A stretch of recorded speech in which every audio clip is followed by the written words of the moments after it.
Hyvää iltaa kaikille. Tervetuloa joka viikkoiselle sunnuntai-luennolle.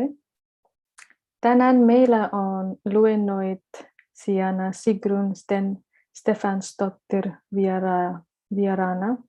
Voit kuunnella luentoa englannin kielellä tai valita tulkauksen suomen kielelle. Jos olet Zoomissa, kännykällä tai tabletilla napsauttaa 3 pistettä. Jos olet Zoomissa tietokoneella, napsauttaa maapallon kuvaa. Sen jälkeen valitse interpretation ja valitse sen jälkeen kieleksi Finnish.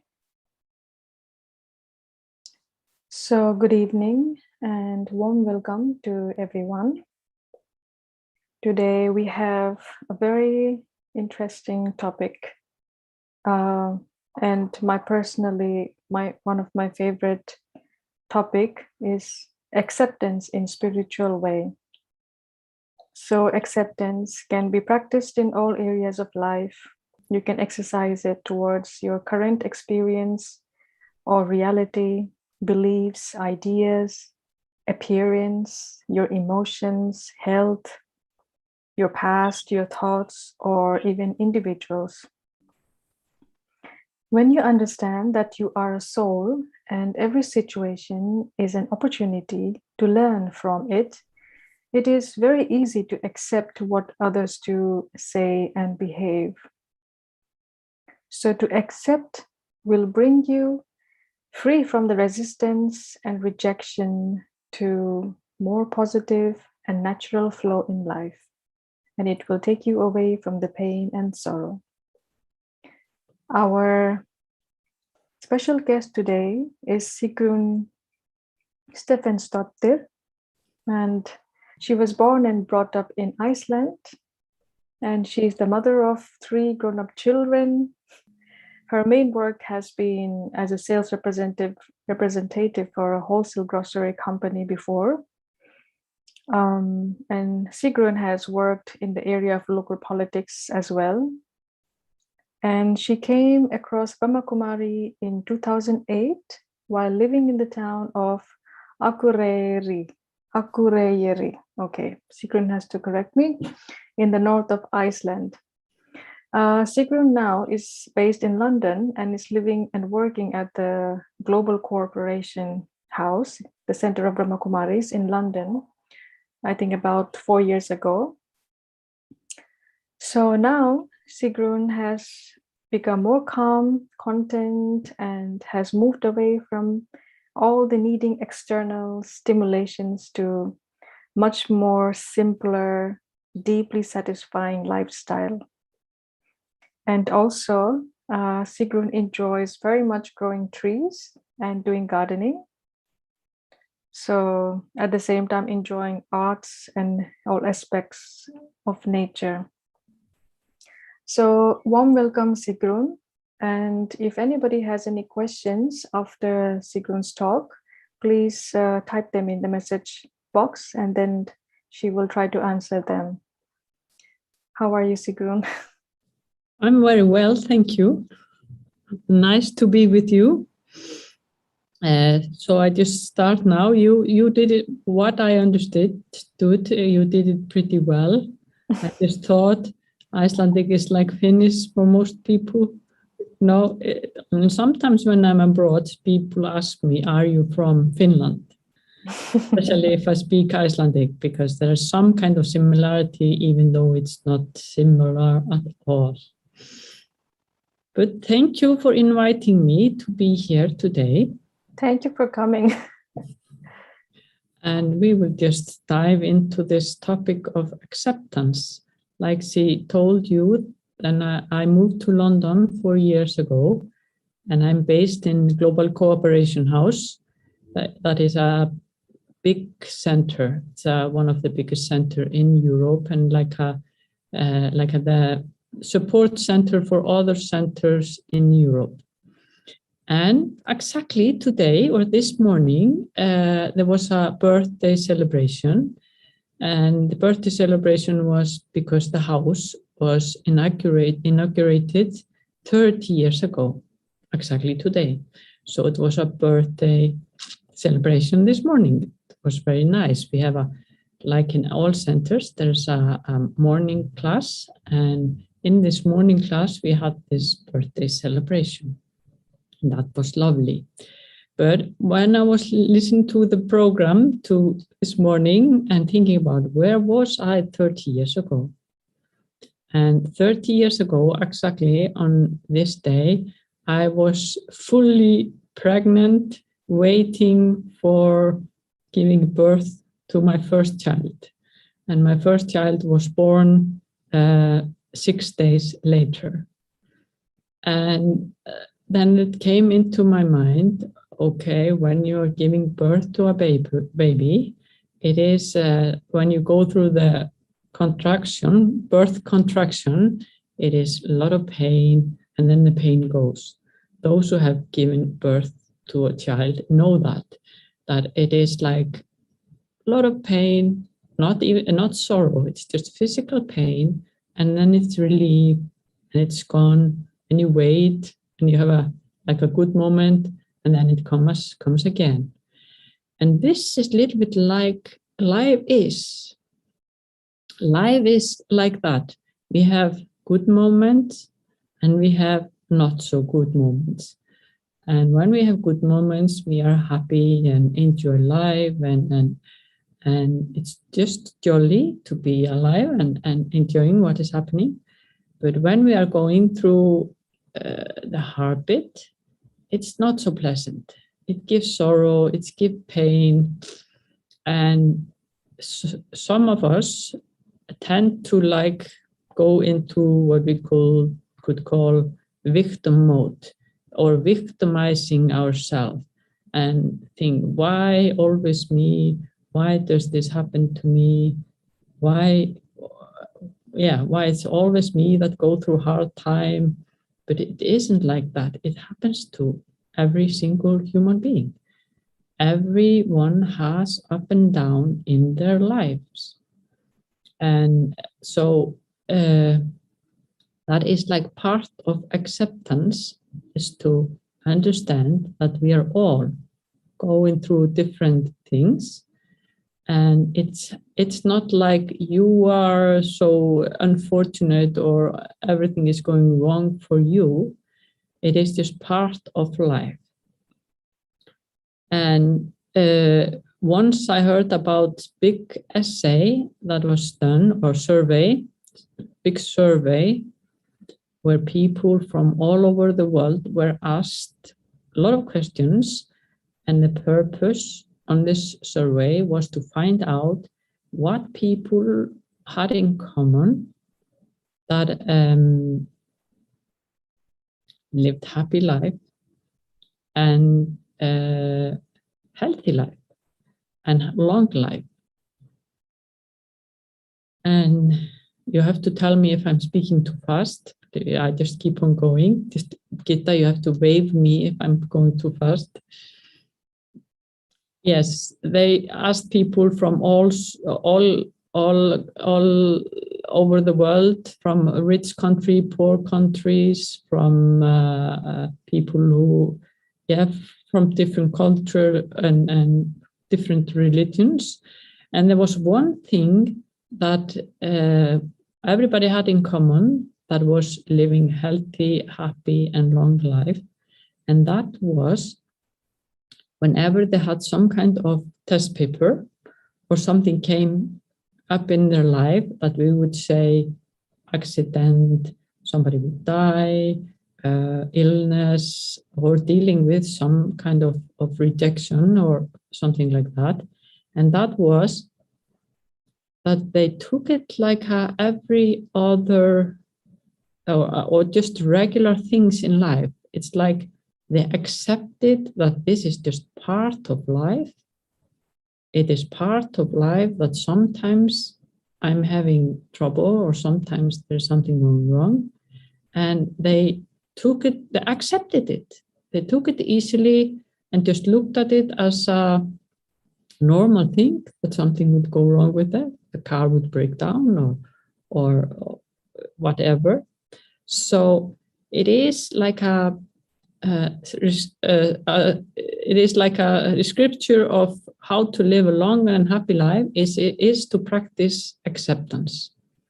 Acceptance make everything easy, and we can say, okay, if that is what we need, then what we are doing when we are not accepting the things, we are sending negative vibrations to the body. We are giving the body hard time by resisting and by rejecting what is going on. So rejection and resistance is harming our physical body, because part of this was that people were healthy and one part were happy and they lived long. And I totally believe that whatever we are thinking and affects the body. We are sending vibrations to every cells in the body when we are thinking. And we can just visualize when I'm thinking rejection or resistance through my organs and through the body, it is not natural, nice flow. It is more like hectic flow if I am sending negative vibrations. So by practicing acceptance, I'm sending more natural, like a smooth flowing vibration through the body. Sometimes I like to think about that this body is like an orchestra. It's like an orchestra, and I'm playing music. And if I'm living my life and there is like a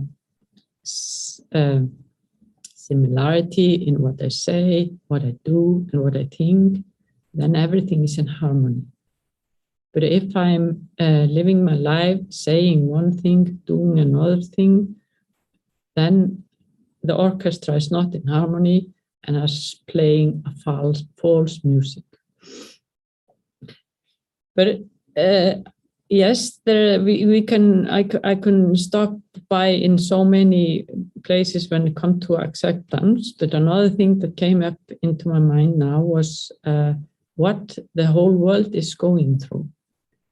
The whole world is going through COVID, as everybody knows. And every single nation is dealing with this and have to take decision what to do, how to react, which kind of law and regulation they are putting up.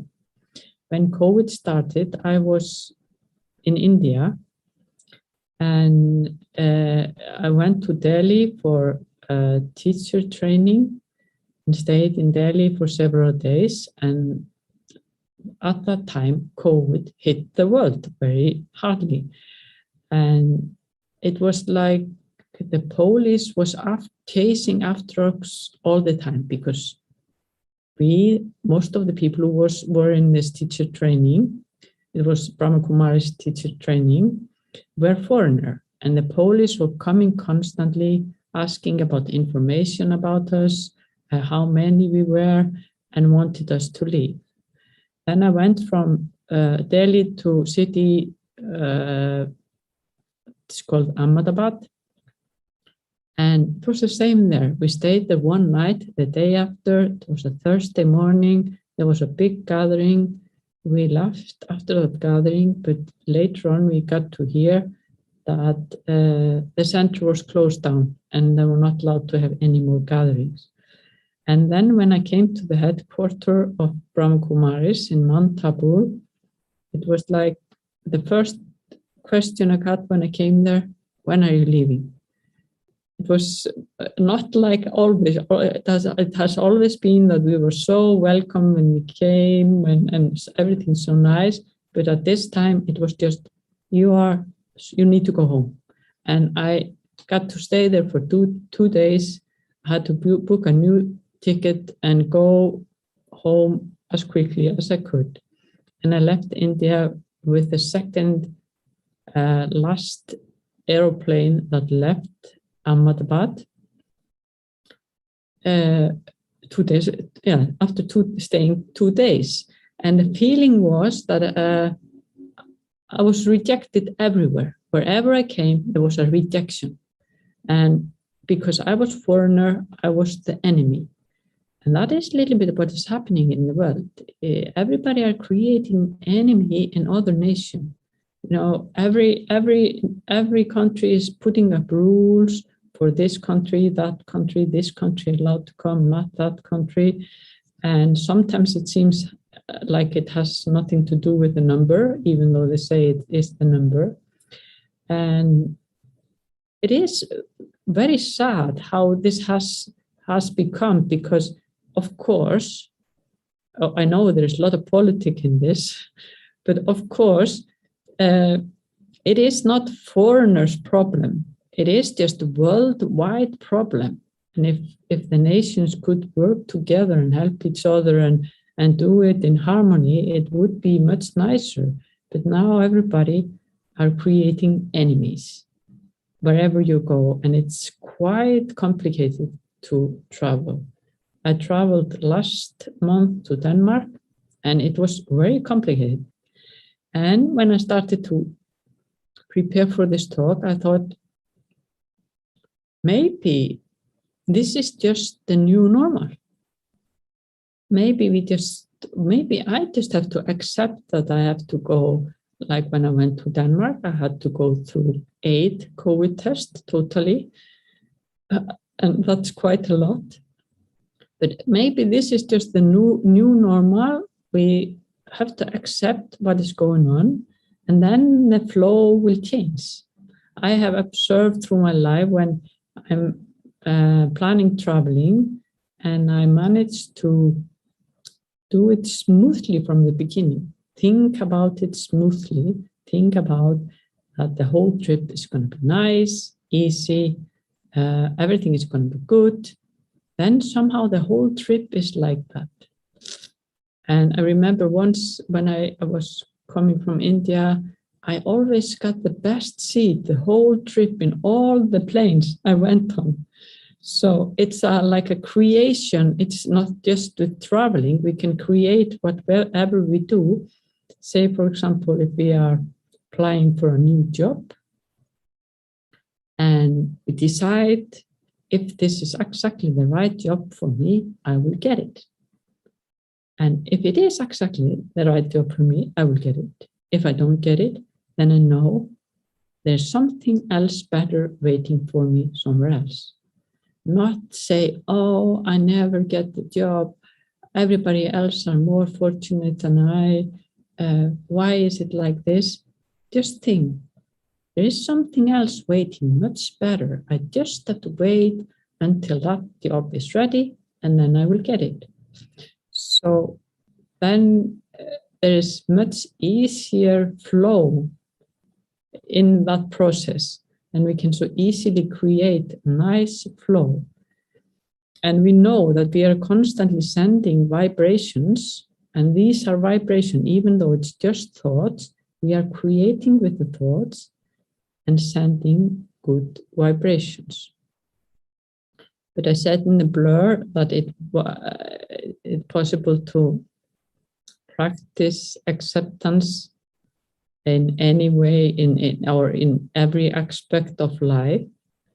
And by practicing acceptance, say, for example, practicing acceptance toward my appearance, how I look,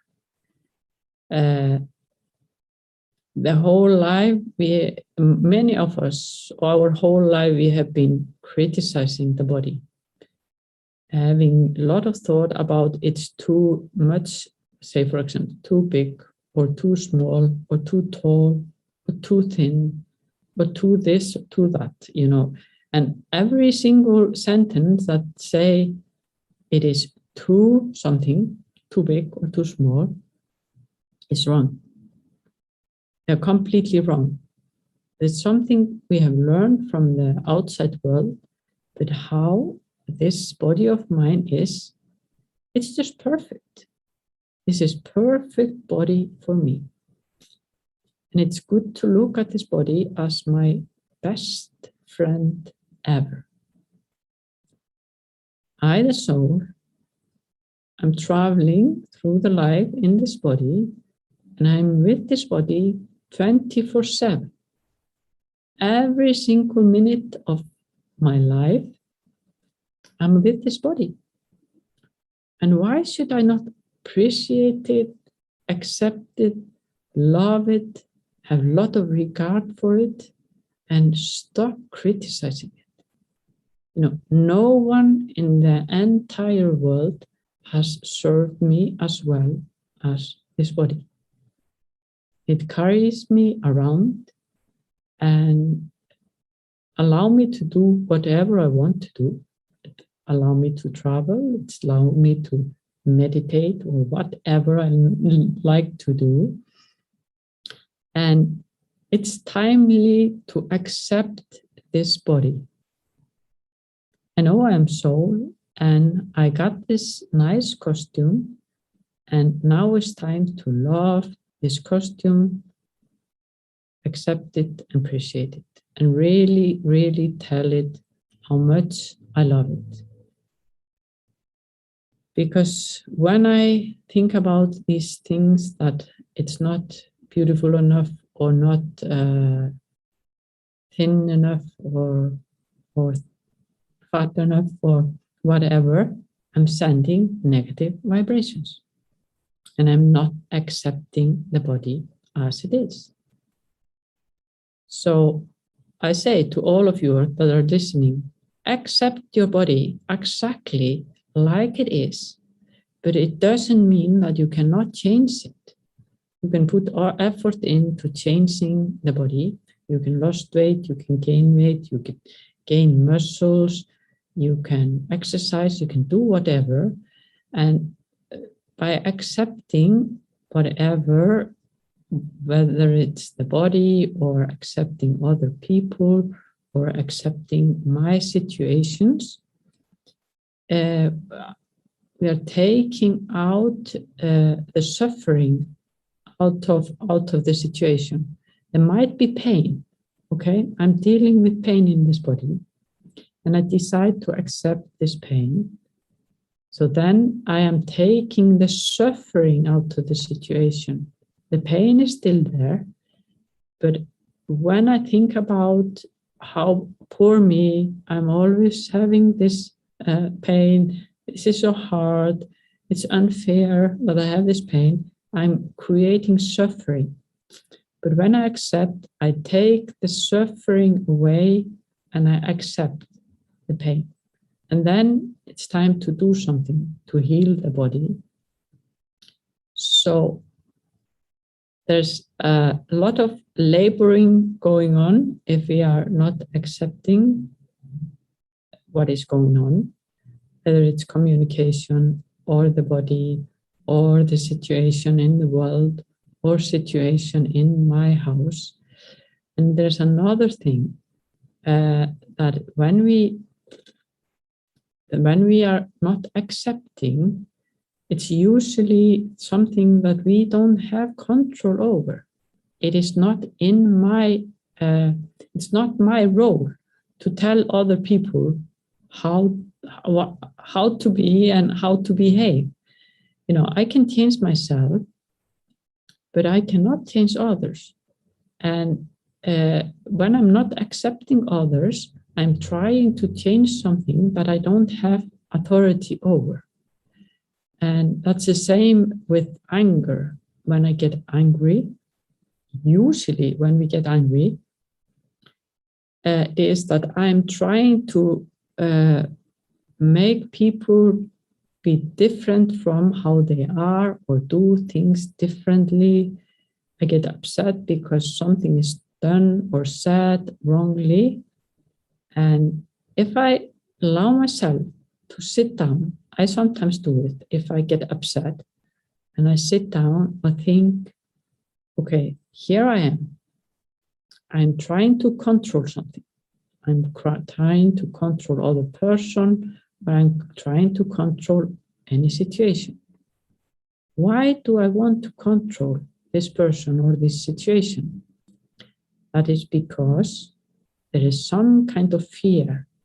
I'm afraid of that something goes wrong and I will be blamed, or I will get the shame, or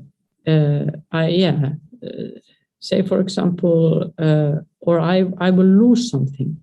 It's very common when parents get upset because what the children are doing is because they're afraid of the children will hurt themselves or do something, so they will be defamed. The parents will be defamed. So usually we are protecting ourselves from some kind of pain and sorrow. I get angry because I'm afraid that I have to go through one or another suffering and I'm trying to control something I don't have control over. So sometimes I feel like, at least for me, I don't know about others, I feel like it's entertaining just to, see what is going on. Why am I stressed over this is not happening as fast I want? Or why am I stressed over that people don't do the job the way I want? And there's always some kind of fear behind it. This is a little bit deep, but it is nice to have it and observe it and see what is going on inside me. What is triggering this anger in me? But with acceptance, we know we are soul, and when we understand that all other human beings are souls, it is easier to accept that they are playing their own role. I'm playing my part, and my part is absolutely right. And every other human being's part are too absolutely right. So why should I try to change other people? I can give other people advice if they ask me for advice, but often it is some kind of bossiness when I'm trying to tell people how to behave, what to do, what to say, how to work, etc., etc. So it's a nice way of changing yourself, and that is what we do with Brahma Kumaris. When we learn to meditate, we are on like an inner pilgrims. We go on a pilgrims, but it's not physical pilgrims. It's more, I go inwards and explore what is going on in my mind. What is it that I need to work on? What is it that I'm afraid of? And what do I want to change in my life? I came across Brahma Kumaris in 2008. And for many of us, or most of us who become regular meditator or regular students with Brahma Kumaris, it's like we simplify our life a lot. Life becomes much simpler. And I think it's because when you start to meditate, you so easily see what has gone wrong in your life. If you have had some conflict, something has gone on that went wrong, it's like your conscious become your best friend, and your conscious is constantly telling you what you need to fix. And for me, I was just living regular life, living with 3 teenagers when I came across Brahma Kumaris. And what I figured out very early was sometimes I went out and went for parties or went out for dancing, and I was drinking alcohol. And what I experienced that every time I was drinking alcohol, it was not so easy to meditate the day after. It affected my meditation a lot. And I had been thinking for a while about, okay, now I'm going to stop drinking alcohol. I was not a regular student at that time because where I lived was no center at that time. And then I went to Spain with my children. And in Spain, I took this decision. Okay, now I'm going to stop drinking alcohol. I don't need it. I want good meditation because I really loved the meditation. And when I came back home and told my colleagues that I had stopped drinking in Spain, they just looked at me and said, "What happened?" They were sure that I had had some trauma there or something horrible had happened. But it was just me going on this journey. And later on, some years later, I understood that my intellect took over. It was my intellect that took the decision to do this. then when we meditate, our intellect become more refined and stronger, and it's easier to use the intellect. And yeah, it was when I realized, aha, it was the intellect that decided it was time to stop. But about acceptance, if somebody really, really wants to practice acceptance in their life, it is not done in one day. This is like just like everything we do in life, we have to practicing it. And it's just like making a pathway on a grass field. If you always walk the same way over a grass field, it becomes a pathway. But it doesn't happen in one day. You have to do it day after day and week after week. And finally, there comes a pathway. And it is like creating a pathway in the brain. So if you're constantly observing and looking at, why am I not accepting things? What is going on? What am I rejecting? Why am I rejecting? So practicing acceptance takes times, and there will be ups and downs, I can promise you. But if you have it in your back head and keep it with you, it will gradually start becoming like becoming your nature.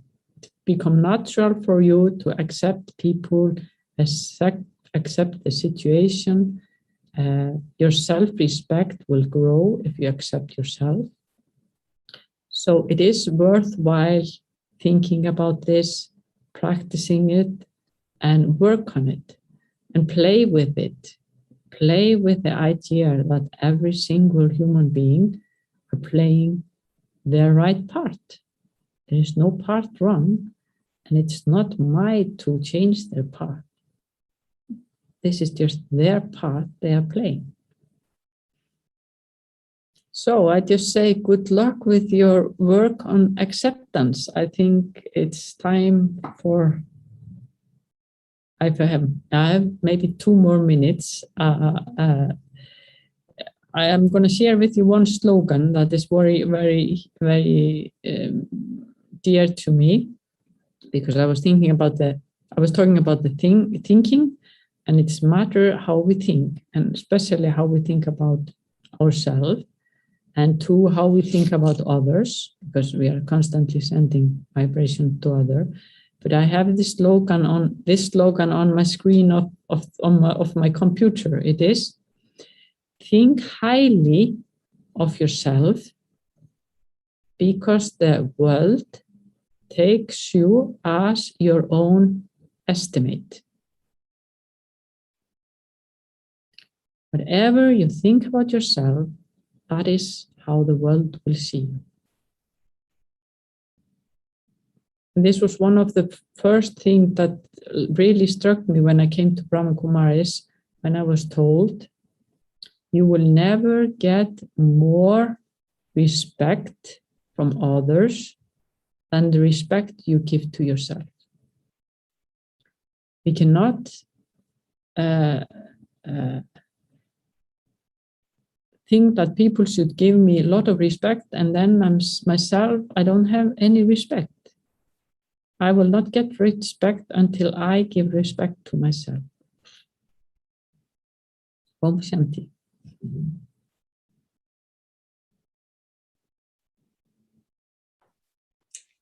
Om Shanti. Thank you, Sigrun.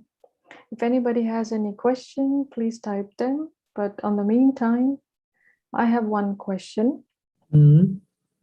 So while we are practicing this acceptance in our daily life, and as you said, it's not happening overnight, I was thinking about, there are situations in my life, for example, what I understand from what you said is that there are situations and people that we cannot change. So, of course, the wise thing would be to accept that. But let's say if I have this cup, right? And this is porcelain. It keeps a little bit warmer tea than other glass, but I can have a better cup than this. I have accept this cup right now, but would I try to change things to be better that are controllable to make my life easier, better, in my personalities, education, like work wise? Like, where do I draw the line for that acceptance? Say, for example, the cup. You can easily change the cup. You can just put it on the shelf and buy a new cup. And that's what you have control over. You have control over your things. But say, for example, there is something happening at work and somebody is behaving very badly, saying some rude words to you and behaving in bad way, then it's you can accept it, but you can do something about it as well. If you don't accept it, then you are creating this rejection inside. You are sending bad thoughts, you're thinking bad thoughts about this person. And one of the things I was thinking about, once I had a person who was very, very, very bad to me. It was in a company that I had to visit regularly, and this person was constantly giving me a hard time. And once when I came back to my work, I said, I can't stand him. He is always like this, blah, blah, blah, blah, blah. And my colleague said, it's not strange that he is like this. He was beaten so badly when he was a child. And I say, if there is somebody in your life that is behaving strangely, try to get to know them.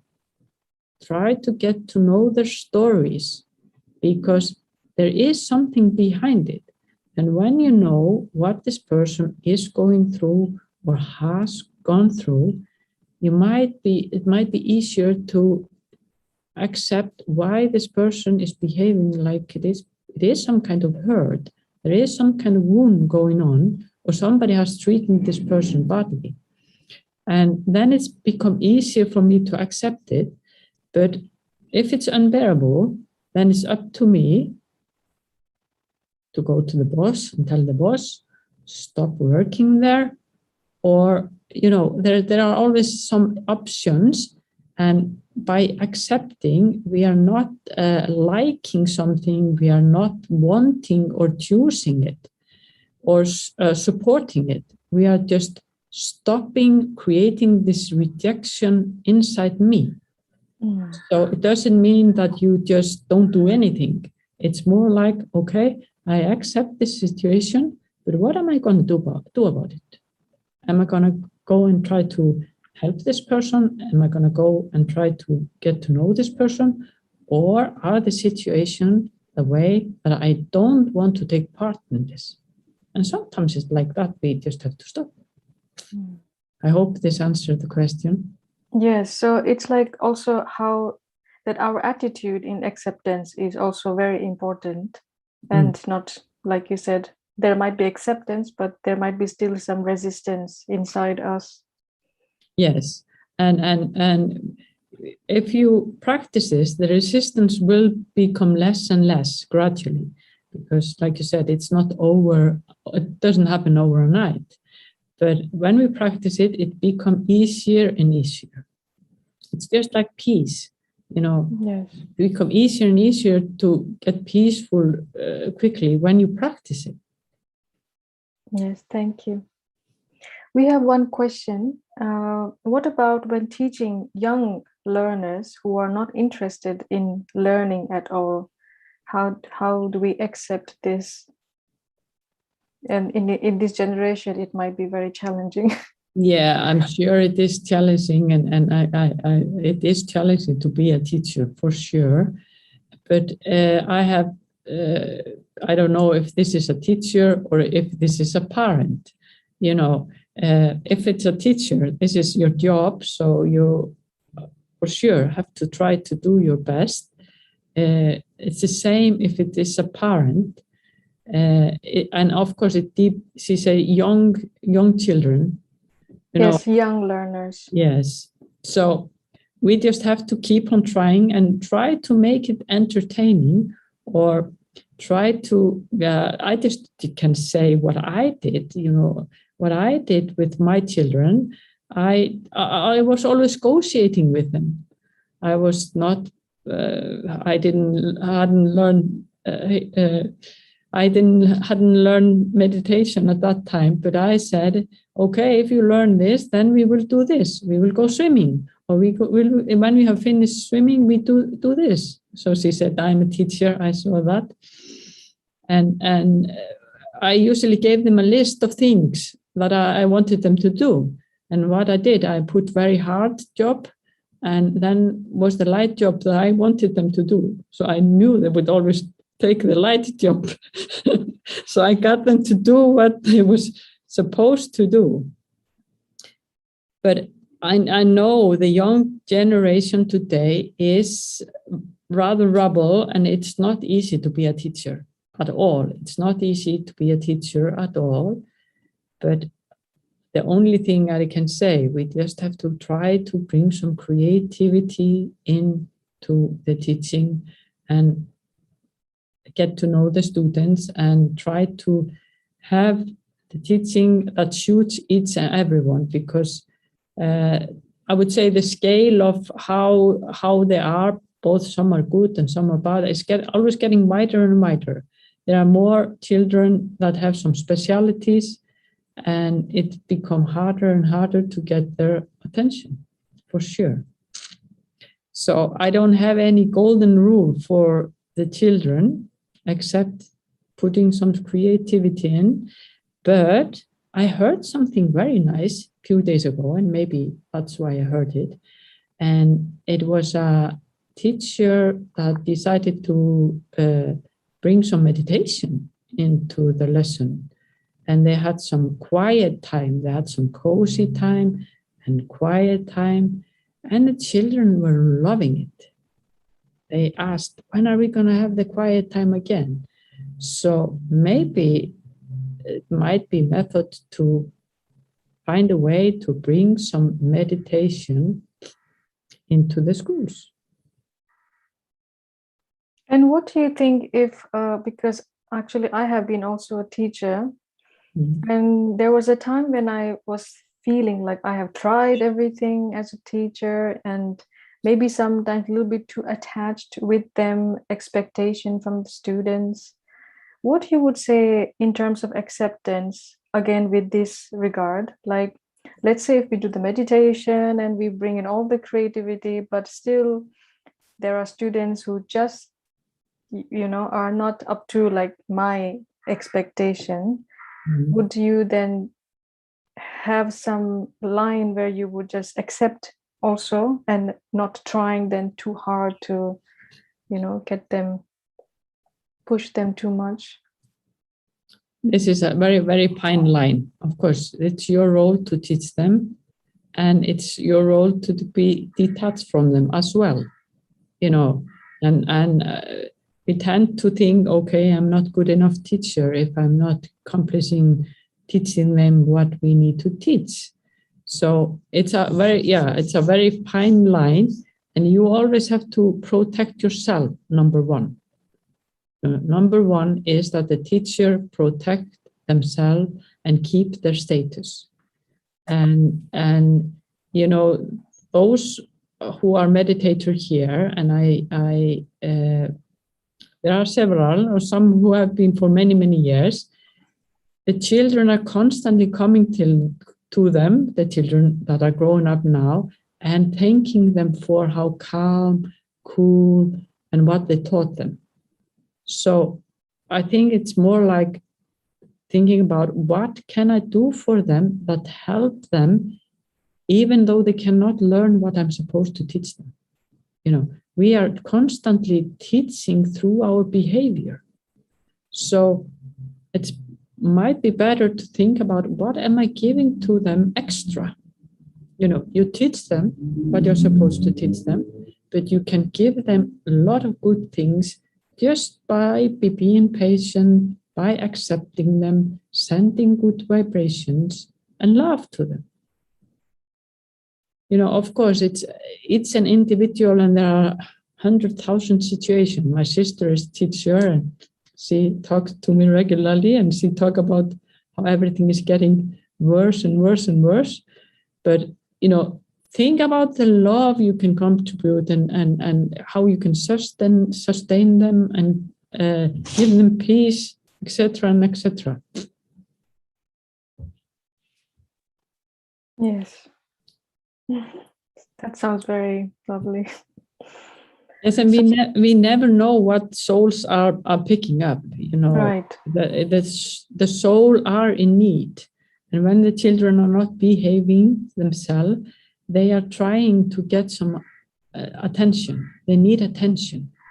That's why they are behaving, because they really want attention from the society, from the teacher, from others, and that's because there's some kind of lack in the soul. And that might be true for maybe even the adults, right? Yeah. People we live with. And Mm.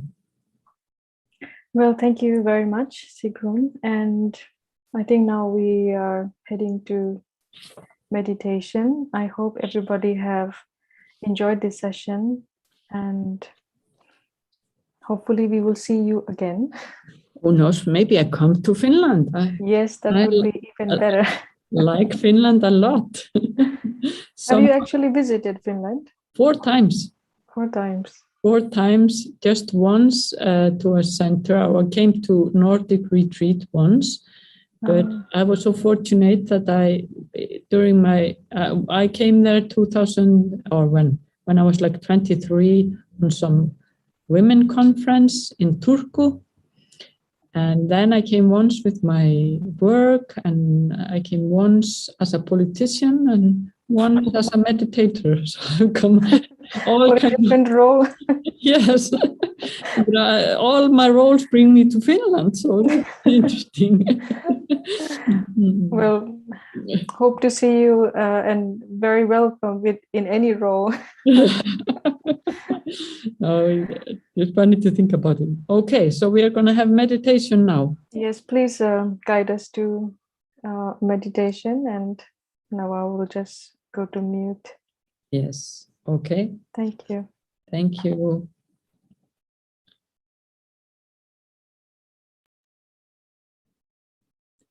So we start by relaxing the body. Feel your feet on the floor, and you relax the feet, the calves, the thighs, your hips. Allow the lower body to relax.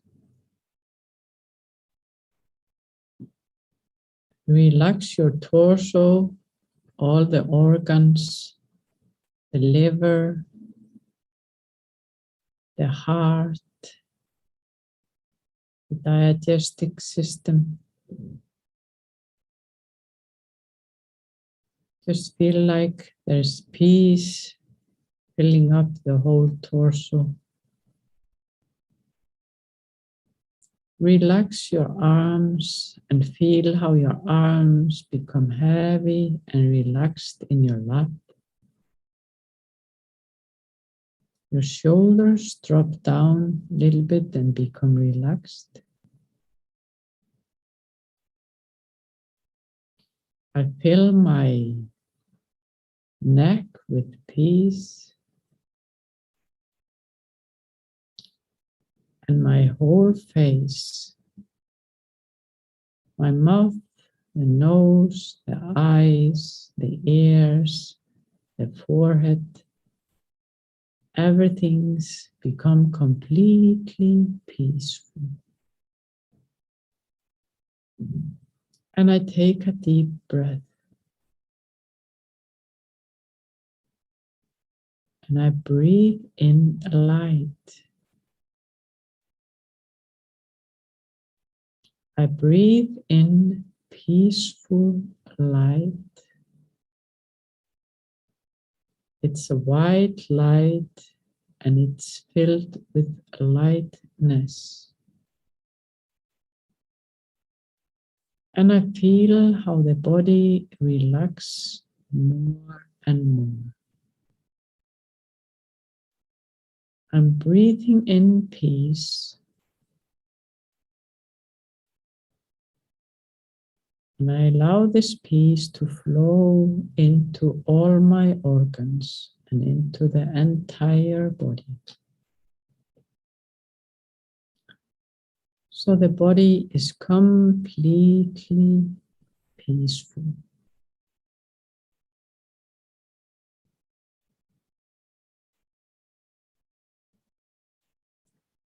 I breathe in peace, and when I breathe out, it's like peace flow throughout the body and throughout to my aura. I have created peace inside, and now I'm radiating peace into the atmosphere. First into the aura around the body, and then into my home, or wherever I'm staying. I'm creating atmosphere of peace around me. Just by thinking about peace,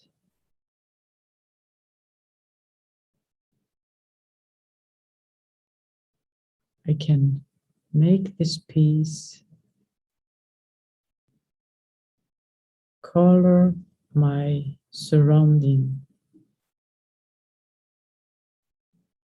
I know I am a soul, tiny point of light that is centered in the forehead, like a sparkling star, diamond in the forehead, just like on the picture in front of you. Inside my forehead, there I am, this tiny, tiny point of light. I'm so subtle, and so tiny, but I'm so powerful as well. And I have written in me all my history, all the goodness that I have experienced. And now I know that all the goodness that is inside me, the soul, all the peace, love, purity, power, and wisdom that lies within the soul. Through meditation, I can invoke all these qualities, and I can bring power and peace into my life. I can allow my purity and my happiness to arise. I just have to remember that I am a soul. I am a soul that have all this quality written inside me.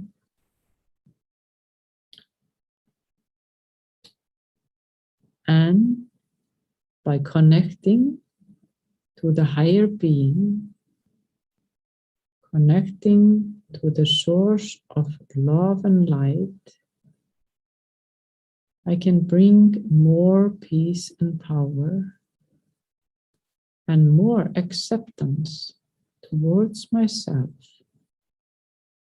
and towards the world that I live in. When I know who I am, When I know that every single soul are playing the right part, I can easily accept myself and others and accept every situation that come in front of me. This play or this drama or this game that I am playing, it is like me standing under a fruit tree. The world is like a tree of fruit, and whatever fruit that the world tree gives me, that is, whatever situation comes into my life, I accept it. I get these fruits because I need them, and I can learn from it. There's something that I can learn, and I'm able to grow, become stronger, wiser, happier, and more peaceful.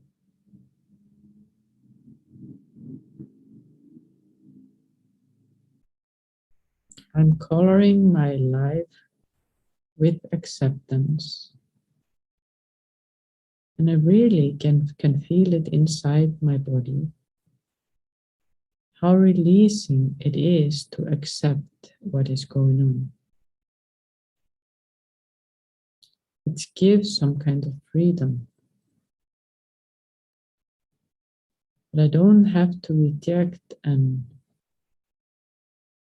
I don't have to labor. I just have to allow myself to be who I am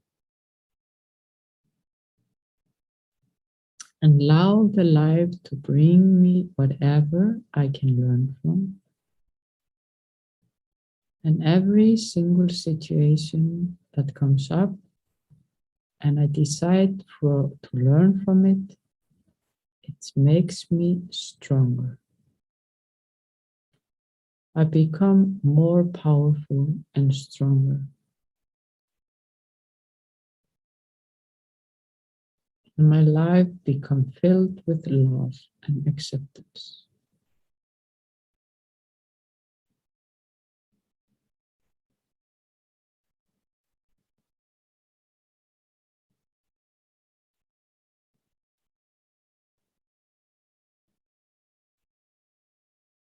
Om Shanti.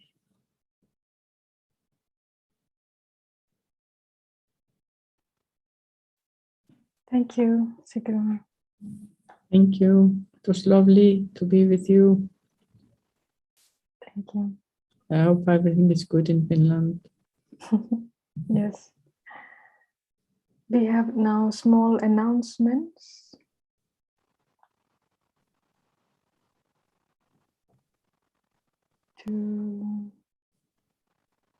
So if anybody would like to have more information on our courses, we have social medias. We have Instagram and Facebook and YouTube. So you can follow us in that.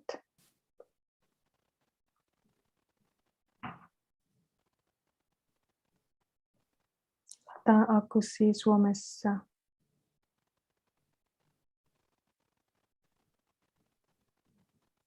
I think there are also some short meditations in Instagrams that you can also follow. Next Sunday, we have our guest speaker is Sharona Stillerman.